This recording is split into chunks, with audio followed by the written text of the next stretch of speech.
Hello friends, welcome to my YouTube channel. तो आप सभी का बहुत बहुत स्वागत है। तो फ्रेंड्स, आज मैं लेकर आया हूँ परसेंटेज चैप्टर के 5 इम्पॉर्टेंट क्वेश्चन की, जो वेरी वेरी इंपॉर्टेंट है। यानी कि इस तरीके के क्वेश्चन आपको देखने को मिल जाते हैं, जिसे अगर किसी पेपर में 2 क्वेश्चन अगर परसेंटेज के आ रहे हैं तो उसमें इस टाइप का एक क्वेश्चन आपको ज़रूर मिलेगा। और इस टाइप के क्वेश्चन जो है टाइम ज़्यादा ले लेते हैं, क्योंकि इनमें थोड़ा कैलकुलेशन का पार्ट ज़्यादा होता है। तो इस तरीके में इनमें जो है कन्फ्यूजन का हिसाब बना रहता है कि पता नहीं कहाँ पे कन्फ्यूजन हो गया। तो मैं उसके लिए आपको एक अच्छी सी अप्रोच बताने वाला हूँ, अच्छी सी अप्रोच, जिससे आप जो है इस टाइप के क्वेश्चन को आसानी से आपको जो है विदिन 5 सेकेंड में आंसर मिल सकता है। कि पेपर में 2 क्वेश्चन आ रहे हैं तो एक क्वेश्चन इस टाइप का उसमें ज़रूर दिया जाता है, क्योंकि उसमें इसमें जो है कैलकुलेशन आपको ज़्यादा करनी पड़ती है, इसीलिए इस टाइप का एक क्वेश्चन आपको ज़रूर दिया जाता है। तो देखिए, यहाँ पे क्वेश्चन नंबर 1 कह रहा है यदि ए का 80% और बी का 50% ही बराबर हैं, और बी जो है वो ए का x% है, तो यहाँ पे x की वैल्यू हमें फाइंड आउट करनी है। तो देखिए, इस तरीके का जब भी आपको क्वेश्चन मिलता है तो आपको क्या करना है, a रेशियो b इस तरीके से लिखना है, और a की वैल्यू यहाँ b वाली हो जाती है और b की जो वैल्यू होती है ये a वाली हो जाती है। तो a यहाँ पे कितना हो जाएगा, a यहाँ पे 50 हो जाएगा, और b कितना हो जाएगा, b यहाँ पे 80 हो जाएगा। राइट, इतना आपको लिखना है। उसके बाद यहाँ पे देखिए क्या लिख कह रहा है कि जो है b जो है, यानी कि ये 80, वो a का x% है, यानी कि 50 का x%, यहाँ पे इसी का मान पूछ रहा है, तो इसका ये कितना परसेंट है यही हमें निकालना है।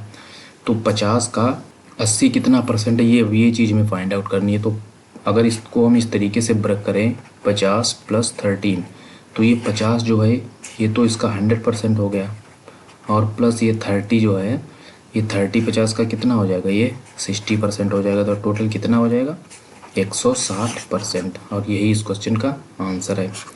तो आई होप आप लोगों को जो है ये समझ में आ गया होगा।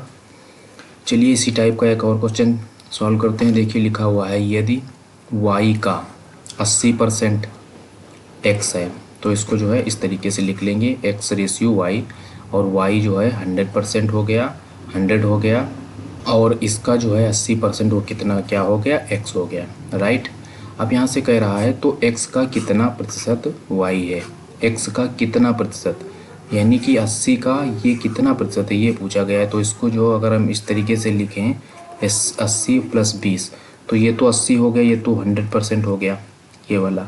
और अगर 80 का 20 देखें तो ये कितना हो गया, ये 25% हो गया। तो टोटल कितना हो गया, 125%। तो ये आपका आंसर हो गया। इसी तरीके से आपको ये जो है सॉल्व करना है। जब आप धीरे धीरे प्रैक्टिस करेंगे तो ये आपको कुछ भी लिखना नहीं पड़ेगा, डायरेक्ट आपको पता चलेगा एक 80 है और एक 100 है, तो वो जो है उसका 125% है। चलिए उसके बाद अगला क्वेश्चन लेते हैं। क्वेश्चन नंबर 3 कह रहा है यदि x का 8% y के 4% के बराबर है, तो यहाँ पे ये x हो गया और ये हो गया y। मैंने आपको बताया कि x की वैल्यू क्या होगी, ये वाली x की वैल्यू होगी, और y की वैल्यू अगर देखें तो ये वाली जो होगी, ये वाली वैल्यू y की हो जाएगी। तो x की वैल्यू कितनी हो जाएगी, 4, और y की कितनी हो जाएगी, 8। अब उसके बाद कह रहा है तो x का 20%, यहाँ पे x का 20% अगर हम देखें तो 10% कितना होगा, 0.4, और यहाँ पे 20% तो उसका दूना कर देंगे, कितना हो जाएगा, 0.8। x का जो है 20%, ये 20%, ये 0.8 हुआ। अब आपसे पूछ रहा है कि y का कितना परसेंट, 0.8 होगा, तो ये जो हो जाएगा 0.8, अगर हमें यहाँ पे लाना है तो इसका कितना होगा, ये 10% हो जाएगा। तो ये इसका सही आंसर हो जाएगा, y का 10%। तो देखिए इस तरीके से आपको जो है ये एक अच्छा तरीका मुझे लगता है इस तरीके के कुछ क्वेश्चन को सॉल्व करने का। उसके बाद क्वेश्चन नंबर 4, किसी संख्या का 20% 120 है। देखिए कुछ लोग इसको इस तरीके से लगाते हैं कि माना संख्या जो है वो x है। अब क्या करते हैं, x का जो है 20%, 20/100 बराबर 120, इस तरीके से जो है इसको सॉल्व करते हैं। ये यहाँ पे 100 आया और बटे में 20, तो इसको काट देते हैं। ये तो इस तरीके से करते हैं। तो ये सब करने में जो है आपका थोड़ा टाइम ज़्यादा लगता है, टाइम वेस्ट होता है। तो इसको जो है आप डायरेक्टली यहाँ से कर सकते हैं। आप यहाँ पे डायरेक्टली जो है 20% जो है वो बराबर 120 के ले सकते हैं। अब यहाँ से अगर हम 100% की वैल्यू निकालना चाहें तो इसको जो है 5 से गुणा कर दें, और इसको 5 से गुणा कर दें, तो ये कितना हो जाएगा, 600। ये 5 टाइम है तो इसको जो है हम 5 टाइम कर देंगे तो ये हो गया हमारा 600। ये 100% की वैल्यू आ गई। अब देखिए कह रहा है कि इसका 120%, तो इसका 120% मतलब 600 से तो ज़्यादा होगा। 600 तो हो गया, 100% तो 100% तो 600 हो गया, और प्लस 20% तो 120 हो गया, यानी कि 720 इसका आंसर हो गया। चलिए उसके बाद अगला क्वेश्चन है, यदि एक्स वाई से 20% छोटा है, तो यहाँ पे एक्स और वाई इस तरीके से लिख लेंगे, और एक्स वाई से 25% छोटा है, तो यानी कि ये होगा 100 और ये कितना होगा 75। ये जो है ये हो गया 75% छोटा, ये हो गया जो है 25% इससे छोटा, राइट। अब यहाँ पे एक बात आपको ध्यान रखनी है, यहाँ पे ये कंफ्यूज नहीं होना है कि वाई एक्स से कितना अधिक है। यहाँ पे कह रहा है, यहाँ पे ये नहीं कहा गया है कि वाई एक्स का कितना, तो आप इसको ये मत कर बैठना कि इसको जो है 75 प्लस 25 और ये 100% कर देना प्लस इसका जो है इस तरीके से, ये आपको नहीं करना है। ये अगर आप करेंगे तो यहाँ पे इसीलिए मैंने आपको बताया कि डिफरेंस आपको समझ लेना है कि कहाँ पे जो है ये किया जाता है और कहाँ पे ये किया जाता है। यहाँ पे मैं आपको बताऊँ तो आपको जो है आप यहाँ तक आपको निकालना है वाई एक्स से कितना अधिक है।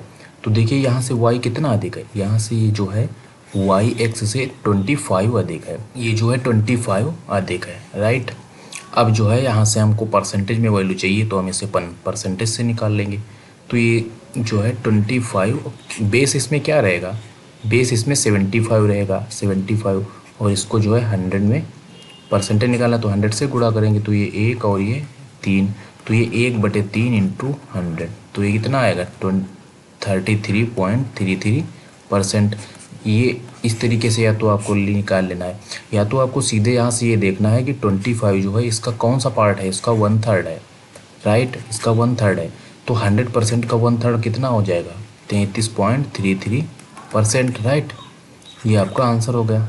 तो आपको सीधे यहाँ से कुछ नहीं करना था, आपको बस डायरेक्ट अपने माइंड में ये सोचना था कि एक 75 है, एक 100 है, और ये 25 जो है इससे जो है ये कम है, तो ये कम है तो इसका कितना है, ये 1/3 है, और 1/3 है तो 100% का 1/3 कितना होता है 33.33%। इस तरीके से आपको लगाना है। तो अगर आपको ये वीडियो पसंद आया हो तो प्लीज़ लाइक करें, अपने दोस्तों के साथ शेयर करें, और चैनल पे पहली बार आए हैं तो हमारे जो चैनल को सब्सक्राइब करें। तो चलिए मिलते हैं किसी अगले वीडियो में, तब तक के लिए बहुत बहुत धन्यवाद।